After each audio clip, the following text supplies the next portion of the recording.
Hi everyone, আজকে তোমাদের সঙ্গে আমি শেয়ার করব বাড়িতে খুব অল্প খরচে কিভাবে তোমরা মোগলাই পরোটা বানাতে পারবে। তার জন্যে অল্প করে ময়দা নিয়ে সেটাকে ভালো করে ময়ম দিয়ে মেখে নিতে হবে। মেখে 10 মিনিট রেখে একটা পেঁয়াজকে কুচি কুচি করে কেটে একটা বাটিতে দুটো ডিম ফাটিয়ে সেই পেঁয়াজ কুচি, আদা রসুনের পেস্ট, আর অবশ্যই বিস্কুটের গুঁড়ো যদি না থাকে টোস্ট বিস্কুট 1 টাকা দামের দোকানে কিনতে পাওয়া যায়, 2-3খানা এনে ওটাকে গুঁড়ো করে দিয়ে এরকম একটা পেস্ট তৈরি করে মোগলাই পরোটাকে বড় করে বেলে তার মধ্যে আমি ঠিক যেমনভাবে দিচ্ছি এরকমভাবে দিয়ে দু সাইড থেকে ঠিক সুন্দরভাবে এরকমভাবে যেরকম দোকানে মোগলাই পরোটা মুড়ে আমাদেরকে মুড়ে নিতে হবে।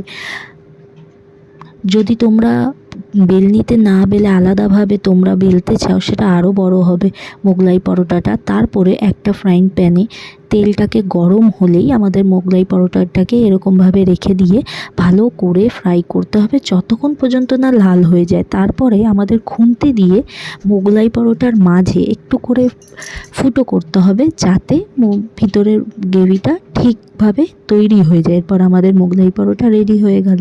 ভিডিওটা যদি ভালো লাগে একটা লাইক করে দিও। টাটা।